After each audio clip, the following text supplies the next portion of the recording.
attain happiness. We will prove our points with the help of the definitions of opportunity, citizenship, and happiness that we as a class have created. The definitions that we came up with are opportunity as being the relative availability of an event to occur.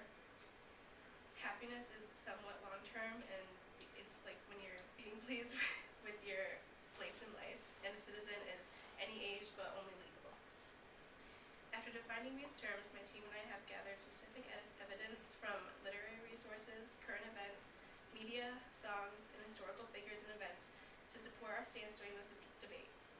We have studied rags to riches journeys and new beginning stories, which have also shown us that the American dream does exist, and anyone who works towards their dreams and goals can accomplish it. Our team has also firmly believes that the road to happiness is a personal choice. Therefore, your personal choices may or may not lead to a man's personal happiness. My team also has discussed long-term versus short-term happiness. We agreed that short-term happiness occurs when someone has a quote-unquote burst of happiness, usually from materialistic items. As a class, we agreed that long-term happiness is primarily found towards the ends of someone's life when he or she reminisces on the life they lived and whether or not they chose the right path to walk on during the pursuit of happiness. All things considered, we believe that long-term happiness is much more long-lasting and meaningful. You must also keep in mind that when we pass away and go to heaven, you cannot bring any materialistic items with you. What is with you is yourself and your state of mind that you have created. The only thing with you when you walk towards the light is the love you shared, the happiness you achieved, and the footprints that you've left behind in your life. Let us not forget one of the greatest men in history who said, and I quote, "Those who are not looking for happiness are the most likely to find it, because those who are searching forget that the surest way to be happy is to seek happiness for others." Martin Luther King Jr. No matter what race, economic status, or mental and physical capabilities a person may or may not have, citizens of America have equal opportunity to achieve what they want because opportunity is the availability to succeed. Further on in the debate, we will explain our points and support them with literary devices, historical facts, current events, and pop culture to the greatest of our abilities to convince you all that the American dream is a personal dream and can be attained in any way, shape, or form by any citizen in our country. Okay.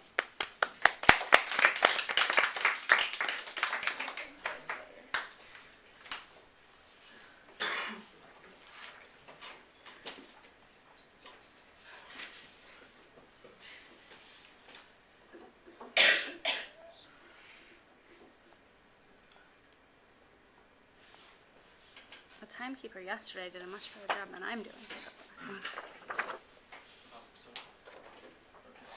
We are the negative side. As evidenced in literature, history, and modern America, every citizen has the opportunity to attain happiness. Completely false. Happiness is an emotion. Emotions are feelings and fluctuate from day to day. The everyday citizen may not have an opportunity to attain happiness. For example, a homeless or mentally challenged person may find their life to be so far gone that happiness is no longer an option. These people search for a state of being, just to simply live. And if mentally challenged and homeless are citizens, as you guys say, then this proves to show that happiness is not attainable for everyone. Opportunity is the relative availability of a positive event or occurrence. It is the relative availability because it is not available to one if his or her social status inhibits him or her from receiving the opportunity. There are certain beings that we believe that are not an active member of society. These categories are homeless people, bedridden or seriously ill, and infants who have not yet entered college.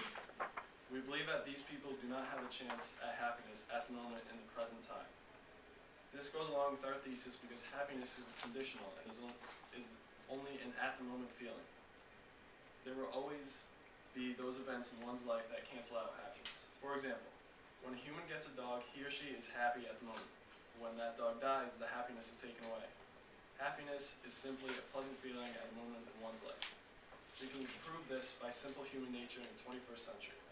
Apple will come out with an iPad in the first quarter.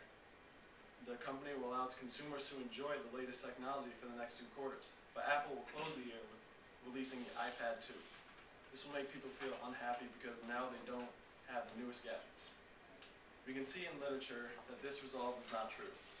John Steinbeck and F. Scott Fitzgerald show 2 different views of how the American dream of happiness will never be achieved.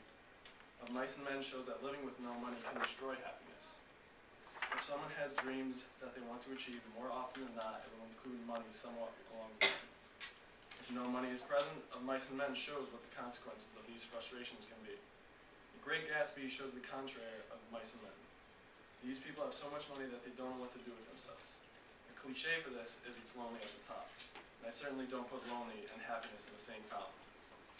According to the survey, Are We Happy Yet?, 16% of unemployed males say they are happy, and only 15% of poor health people say they are happy.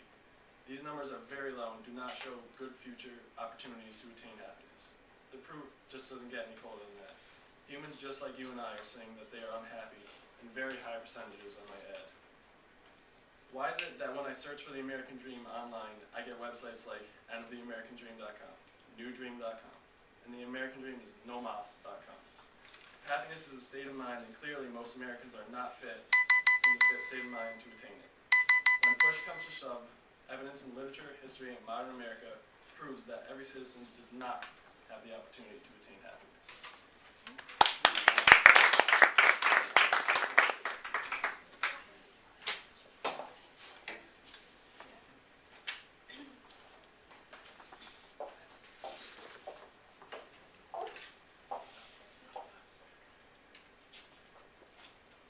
Hello, my name is Krista Carlson, and I'm the literary expert for the affirmative side of the Resolve.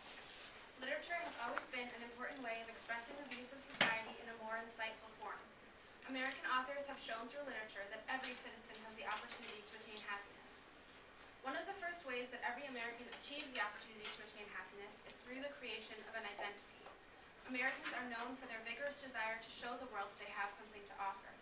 In F. Scott Fitzgerald's The Great Gatsby, Nick describes Gatsby's new identity as a means to achieve happiness. Nick recalls, "So he invented J. Gatsby, and to this conception he was faithful to the end." In order for Gatsby to have the opportunity to attain happiness, he first has to create a new identity, because separating from his past will increase the relative availability of job opportunities and potential relationships. This will ultimately lead him to a happier life than those of his unsuccessful farming parents. Similarly, identity plays a crucial role in the plight of Curly's wife in Of Mice and Men by John Steinbeck. Curly's wife describes to Lenny the critical decision that prevented her from attaining happiness, the decision not to seize opportunity. Curly's wife says, "I could have made something of myself. Well, a show came through, and I met one of the actors. He says I could go with that show. If I'd went, I wouldn't be living like this, you bet." When a traveling show comes to town during this woman's teens, she has the opportunity to become an actress, and one of the actors even says she's pretty good.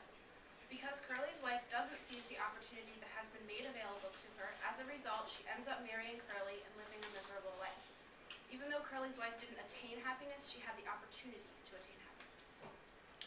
While Curly's wife had the opportunity to attain happiness but didn't choose it, Mama, from Lorraine Hansberry's A Raisin in the Sun, argues that when this happens, a person simply has to try even harder to notice the presence of another opportunity.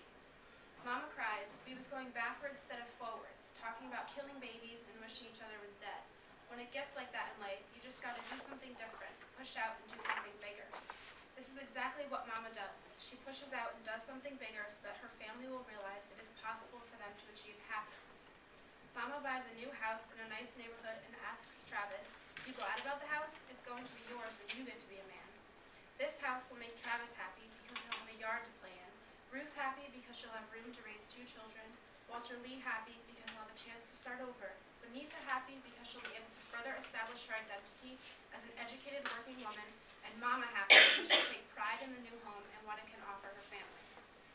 Mama thus shows in A Raisin in the Sun, similar to Gatsby in The Great Gatsby, that every person has the ability to attain happiness if he or she is willing to take a risk. As has been shown through examples from 3 American literary works, every American has the opportunity to attain happiness.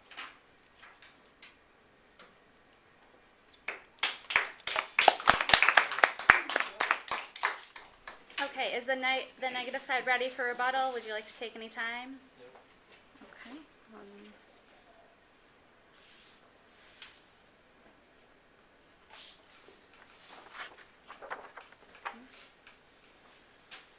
Tell me what you think A Raisin in the Sun is a play about. It's about a family who is at a certain point, they feel like they aren't really doing well and they want to do better, and that they are going to take certain measures to attain a higher level of happiness, and there are various things that they do to attain it. And what were some of those things that they did? Well, Ruth ultimately decides that she's going to have this baby because she realizes that it will indeed bring happiness to their family, because they need a person in their lives that's going to show them that they can have hope. Mama ends up buying this house because she knows that that will give them new opportunities in a new neighborhood, a safer neighborhood. Her kids will have better time in school. Walter Lee will probably find a newer job and be able to start over. Okay, now, I feel like you forget to mention that the rest of the book is filled with arguments between Walter and various other characters in the story. It's also full of depression when the insurance money gets stolen. Would you say that after the story ends and the younger family would move into their new house, you think that the all-white neighborhood would be accepting and that they would be able to have a happy existence there? I don't think necessarily that the all-white neighborhood would be immediately accepted, but I don't think that that determines if they're happy or not. I think that we decided that happiness was individual happiness, and if that family is happy in their house, then, just because the surrounding people aren't happy that they're there, doesn't mean that that family is not happy and doesn't have the opportunity to have long-term happiness in that house. Okay, well, going back farther,